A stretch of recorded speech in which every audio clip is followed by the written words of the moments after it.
শুভ শারদীয়ার অনেক শুভেচ্ছা ভালোবাসা। কি বলছেন, আমি উল্টোপাল্টা বলছি না? আমরা এখন যে জায়গাটা দাঁড়িয়ে আছি সেই জায়গাটা আপনারা আসলে আপনাদের এরকমই ফিলিংস হবে।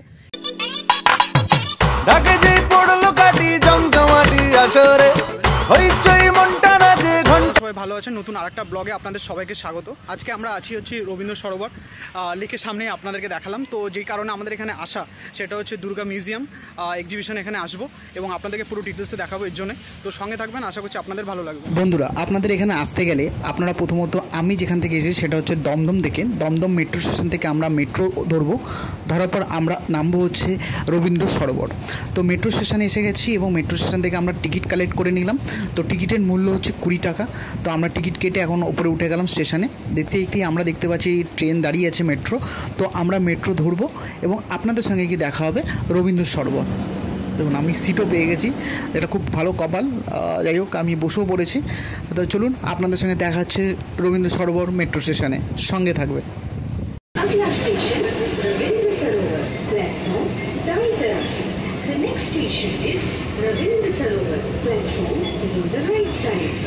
বন্ধুরা, আমরা রবীন্দ্র সরোবর মেট্রো স্টেশনে নেমে গেলাম এবং এখান থেকে নামার পর আপনারা যে পাশ দিয়ে নামবেন তার ঠিক পেছন দিকে চলে আসবেন। পেছন দিকে আসলে আপনারা কোথায় যেতে হবে? 6 নম্বর গেট। তো 6 নম্বর গেটের দিকে আপনারা আসবেন, এক্সিট। তো 6 নম্বর গেট থেকে আমরা বেরোবো। তো চলুন আমরা 6 নম্বর গেটের দিকে যাই। তো আমরা আস্তে আস্তে 6 নম্বর গেটে, শুধু আপনারা লক্ষ্য রাখবেন আমি যেগুলো দেখাচ্ছি দেখুন 6 নম্বর লেখা আছে। 6 নম্বর গেট থেকে আমরা বেরোবো। এই 6 নম্বর গেট থেকে আমরা উপরে উঠছি, এবার হচ্ছে এক্সিট। তো আমরা বাইরে বেরোচ্ছি। 6 নম্বর গেট, এটাই 6 নম্বর গেট। এখান থেকে আমরা ডান দিকে যাব। 6 নম্বর গেট থেকে এখন ডান দিক দিয়ে যাচ্ছি। ডান দিক দিয়ে আপনারা সোজা যাবো, সোজাকে ব্রিজটা টপ করে ব্রিজটার ওপারে গিয়ে ডান দিকে যাব। তো সঙ্গে থাকবেন, আপনাদেরকে পুরো ডিটেলসে দেখাচ্ছি, আশা করছি আপনাদের ভালো লাগবে। ব্রিজটা দেখতে পাচ্ছেন, ওই ব্রিজটা টপ করানোর পর ওই দিক থেকে ডান দিক দিয়ে আমরা যাব। আমরা ওই দিক থেকে এসেছি এবং এখন এই দিকে যাচ্ছি এবং এই যে ব্রিজটা দেখতে পাচ্ছি, তো এই দিক থেকেই যাবো। 4 রাস্তা মোড়ে এদিকে ব্রিজটা পার করে এদিকে আসলাম। আসার পরে এদিকে এসে ডান দিকটা যেটা দেখতে পাচ্ছেন এদিকে ঢুকবো। বন্ধুরা, আজকে আমরা যাচ্ছি যেখানে সেটা তো আপনি অলরেডি আপনাদেরকে আমরা জানিয়ে দিয়েছি। তো তাও আর একবার বলছি, আমরা হচ্ছে দুর্গা এক্সিবিশনে যাচ্ছি, যেটা রবীন্দ্র সরোবর। তো ব্লগের মাধ্যমে আপনাদেরকে পুরো ডিটেলসে দেখানোর চেষ্টা করবো, আশা করবো আপনাদের ভালো লাগবে। তো আমরা রবীন্দ্র সরোবর মেট্রো স্টেশন থেকে নেমে 6 নম্বর গেট দিয়ে ডান দিকে আসলাম, এসে ব্রিজটা আপনাদেরকে দেখালাম এবং ব্রিজটার পাশ দিয়ে তো আমরা পরের মোড়টা আসলাম এবং মোড় থেকে ডান দিকে নিলাম, নিয়ে এখন সোজা হাঁটছি এবং আমরা আপনাদের সঙ্গে ওখানে গিয়ে দেখা করব এবং আপনাদেরকে পুরো ডিটেলসে এবং ওখানকার পুরোটা দেখাবো। সঙ্গে থাকবেন, আজকে ব্লগটা অন্যরকম হতে চলেছে। আমরা সরোবরের লেকে ঢুকে গেছি। ঢোকার পর একটা আলাদাই অন্যরকম লাগছে, সত্যি ওয়েদারটা পুরো চেঞ্জেস, দেখতেই পাচ্ছেন আপনারা লেকের সামনে।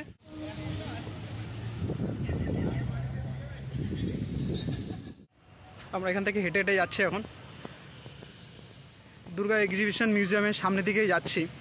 তো আমরা আপনাদেরকে জানিয়েছি আমরা 5 নম্বর গেট থেকে ঢুকেছি এবং ওখান থেকে ঢোকার পর এই রাস্তা বেয়ে হাঁটতে হাঁটতে এদিকেই আসছি। এই লেকের সামনে দিয়ে হাঁটার একটা আলাদাই অনুভূতি।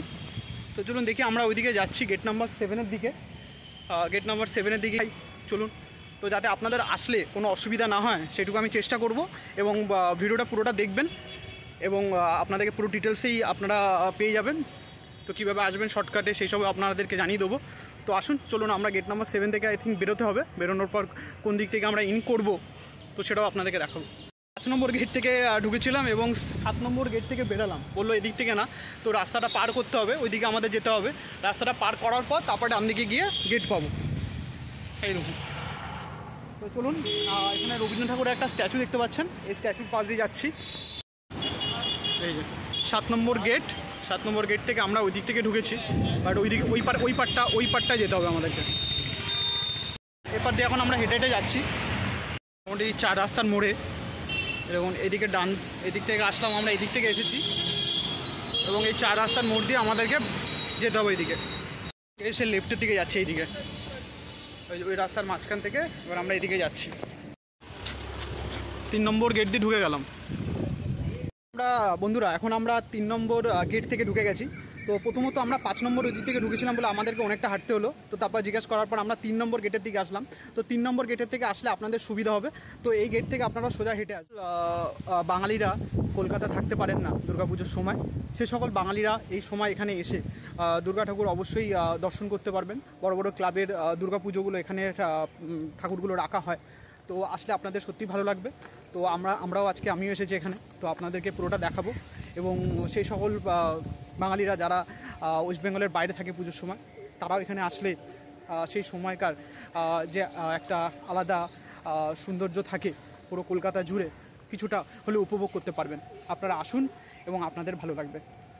একটু অপেক্ষা করে নিই, তো এখানে বসতে অসাধারণ লাগছে লেকের ধারে। তো কিছুক্ষণ ওয়েট করি, 3টের সময় ওপেন হবে, তারপর আপনাদেরকে ভেতরে নিয়ে যাব। এখন ভেতরে প্রবেশ করছি। প্রবেশ করার আগে দেখে নিই, এখানে লেখাই আছে আর্ট গ্যালারি মা ফিরে এলো। এখানে কিছু বিজ্ঞপ্তি লেখা আছে। তো এই যে প্রথম প্রবেশদ্বার, সুন্দর প্রদীপের নকশা করে করা, অসাধারণ লাগছে। আর এইদিকে হচ্ছে লেকটা, লেকের পাশ দিয়ে, লেকের এদিক থেকে দিয়ে আপনারা এখানে দেখতে পাচ্ছেন। চলুন আমরা ভেতরে প্রবেশ করি, আপনাদেরকে দেখাচ্ছি, সঙ্গে থাকবেন। ভেতরে ঢোকার আগে অসাধারণ এই মূর্তিটা আমরা একবার দেখে নিই। দেখুন এদিক পাশে তো এত পুরো গার্ডেন, এই পাশে এই মূর্তিটা মা দুর্গার মূর্তি। এটা সম্ভবত এখানে লেখা আছে, সেটা হচ্ছে চেতলা অগ্রণী ক্লাব 2017। শিল্পী হচ্ছে ভবতোষ তুষার,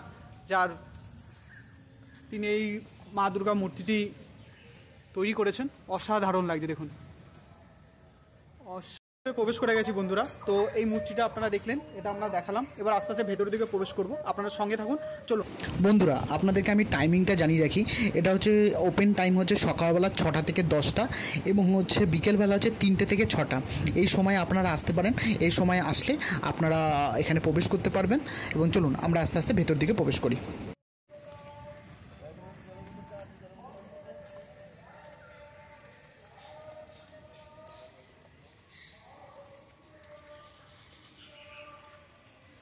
এখন আমরা ভেতরেই প্রবেশ করে গেছি। মোটামুটি ফাঁকাই আছে, কিছুক্ষণ আগে বৃষ্টি হয়ে গেছে বলে অনেকটাই ফাঁকা, অনেক কেউ নেই, সবে ওপেন হলো। আস্তে আস্তে হয়তো ভিড় হবে। এই দেখতে পাচ্ছেন এই টাওয়ারটা, এটা হচ্ছে প্রবেশদ্বার। আমরা এদিক থেকে আসলাম, প্রবেশ করার পর এদিক থেকে আমরা যাচ্ছি এখন। চলুন ভেতরে প্রবেশ করে। টাওয়ারটা দেখতে কিন্তু অসাধারণ লাগছে, দেখেন একদম কত সুন্দর কাজ করা, অসাধারণ লাগছে, একদম পুরো উঁচু টাওয়ার, খুব সুন্দর হাতের কাজ। চলুন আমরা আস্তে আস্তে প্রবেশ করি। লাগছে দেখুন, কারুকার্যগুলো একবার দেখুন, অসাধারণ লাগছে। পুরো একটা রথের থিম টাইপের করা হয়েছে। বাহ, ঘোড়াগুলো দেখুন একবার।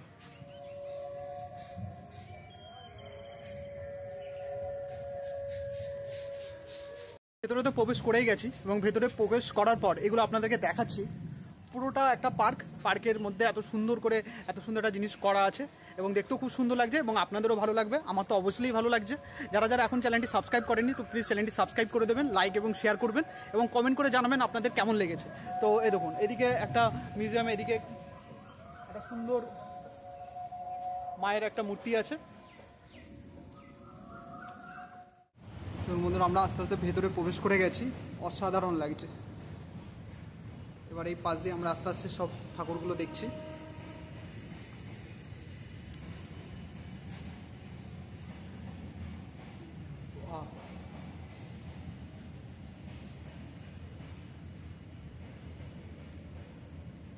অসাধারণ। এদিকে আর একটা ঠাকুর রাখা আছে।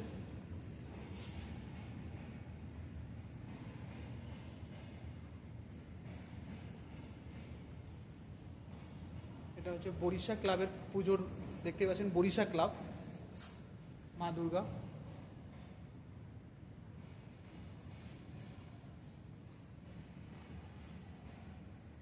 বরিশা ক্লাবের এই বছরের, এটা হচ্ছে বরিশা ক্লাবের মা দুর্গা। এবং আস্তে আস্তে আমরা এদিকে যাই। দেখুন বন্ধুরা, আপনাদের কেমন লাগছে আপনারা অবশ্যই জানাবেন। এটা আমরা দেখতে পাচ্ছি, দেখুন জিতেন্দ্র স্মৃতি সংঘের, এটা হচ্ছে জিতেন্দ্র স্মৃতি সংঘ ক্লাবের পুজোর।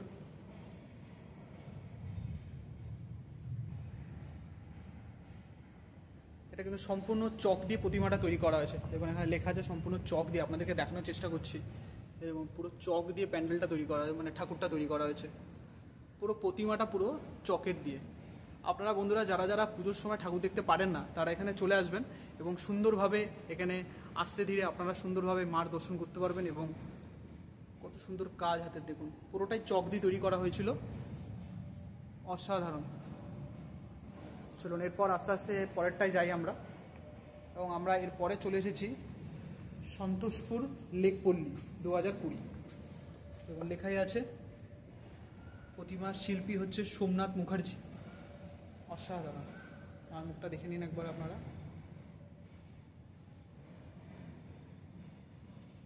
এই দিকটা দিয়ে দেখাই একবার আপনাদের।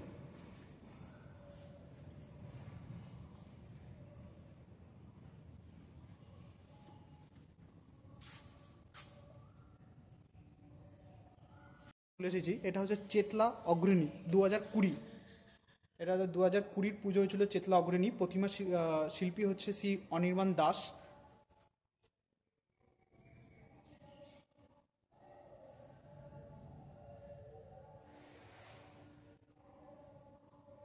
বাহ,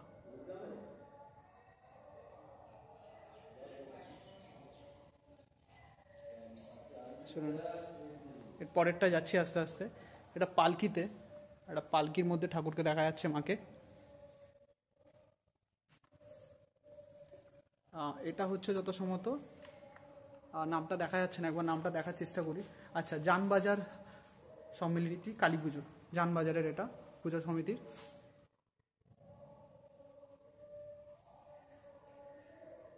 অসাধারণ, মানে একদম পুরো দূর থেকে দেখাচ্ছি, দেখুন একবার দূর থেকে দেখতে কেমন লাগছে একবার দেখুন। বৃষ্টিটা হয়ে গেছে বলে পুরো ফাঁকাটা, এখন মোটামুটি পুরোই ফাঁকা। ওপরটা একবার দেখেছেন কত সুন্দর লাগছে। ওপরটা মনে হচ্ছে ঘন্টা দিয়ে পুরো সুন্দরভাবে করা হয়েছে, অসাধারণ লাগছে। যারা যারা এখনও ভিজিট করেনি তারা আসুন, ভিজিট করুন, আপনাদেরও সত্যি খুব ভালো লাগবে। এরপরে যে প্রতিমাটা দেখাবো সেটা দেখুন একবার। আমরা যেটা দেখতে পাচ্ছি নিউ পাড়া দাদাভাই সংঘ, বড়নগর, মানে আমাদের বড়নগর, ওখানে এই প্যান্ডেলটা করা হয়েছিল। কোন সালে এটা করা হয়েছিল সেটা বড়নগর 2023, আগের বছরই করা হয়েছিল। দেখুন মার মুখটা দেখাচ্ছি আপনাদেরকে, দেখুন মনে হচ্ছে জ্যান্ত পুরো, মানে একদম পুরো মা সত্যি সত্যি এখানে বসে আছে এমন লাগছে। এবার আপনারা মুখটা দেখুন, এবার মার মুখটা দেখুন একবার পুরো, সত্যি মনে হচ্ছে যে মা এখানে বসে আছেন। অসাধারণ লাগছে।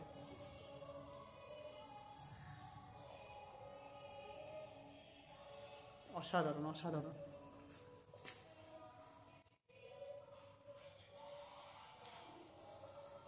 এদিকে ঠাকুরের মুখগুলো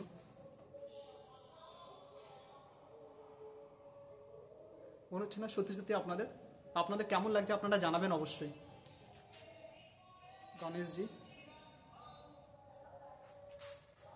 এদিকে কার্তিক, এদিকে দেখতেই পাচ্ছেন আপনারা, মানে একদম পুরো অরিজিনাল, মানে একটা শিল্পীর যে হাতের এত সুন্দর কাজ, সেটা সত্যি আমাদের দুর্গা পুজোর সেই সময়টা না, যারা যারা দেখেনি তারা সত্যি, যারা যারা ওয়েস্ট বেঙ্গলের বাইরে থেকে দেখছেন তারা দেখে নিন একবার।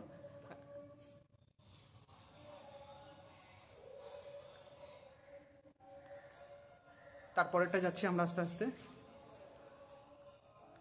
এটাও নপাড়া দাদাভাই সংঘ, বড়নগর 2021। এটাও নপাড়া বড়নগরের।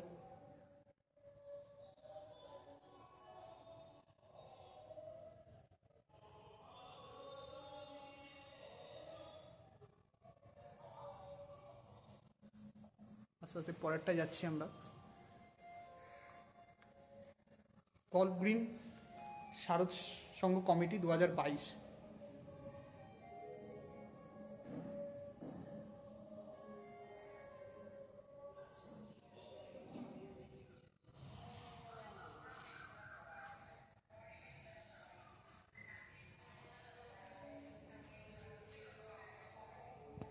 প্রবেশ করলে আপনাদের সত্যি সত্যি মনে হবে যে আপনি দুর্গাপুজোর সময় অক্টোবর মাসে কোনো প্যান্ডেলে ঠাকুর দেখতে এসেছেন, এরকম ফিল হবে। এবং সত্যি অসাধারণ একটা ফিলিংস নিয়ে যাচ্ছি। আপনাদেরও আশা করছি আমরা দেখাতে পেরেছি, আশা করছি আপনাদেরও ভালো লেগেছে আমার এই ব্লগটা। তো আপনারা যারা যারা আসতে চান তারা এসে ঘুরে যান, তো একটা আলাদাই ফিলিংস হবে। ঠিক আছে, তো সঙ্গে থাকুন, আরও কিছু কিছু মার প্রতিমা আছে সেগুলো আপনাদেরকে দেখায়।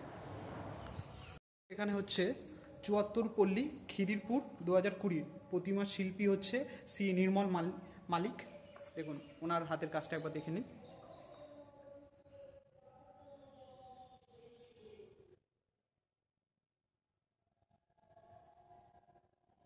আমরা রবীন্দ্র সরোবর মা মিউজিয়াম যেখানে আছে, মা এক্সিবিশন মিউজিয়াম যেটা, সেখানে আছি।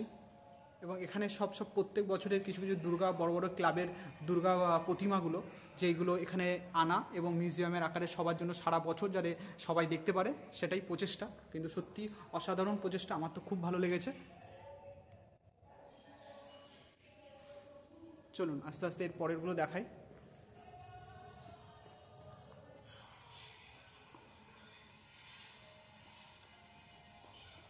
এরপর আমরা চলে এসেছি হচ্ছে ভবানীপুর ৭৫ পল্লী 2017।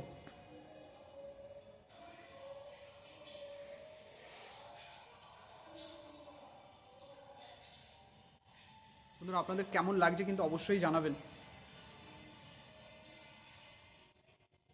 চলুন এরপর আস্তে আস্তে চলে যাই। এদিকে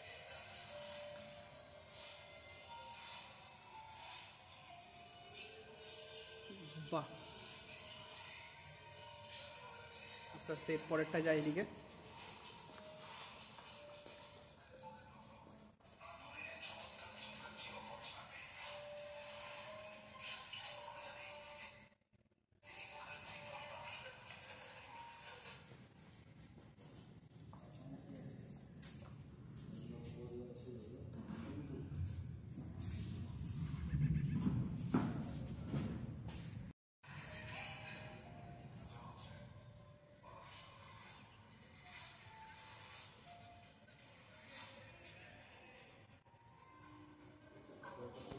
আর বেশি বড় করছি না, এখানেই শেষ করতে চলেছি। তো যদি আমাদের এই ব্লগটা আপনাদের ভালো লেগে থাকে তো প্লিজ আমাদের চ্যানেলটা সাবস্ক্রাইব করবেন, লাইক এবং শেয়ার করবেন। তো আজকে আমাদের এখানে আসা এবং আপনাদেরকে পুরো মিউজিয়ামটা পুরো ঘুরে দেখানো, আশা করছি আপনাদের ভালো লেগেছে। তো যদি ভালো লেগে থাকে তো লাইক, শেয়ার এবং কমেন্ট করবেন, এবং কমেন্ট করে অবশ্যই জানাবেন যে আপনাদের কেমন লেগেছে। অসংখ্য ধন্যবাদ সঙ্গে থাকার জন্য। ভেতরে জিজ্ঞাসা করেছি, প্রথমত আমরা ভেবেছিলাম এটা কোনো ইন্টারভিউ হবে, বাট এটা সম্পূর্ণ ফ্রি।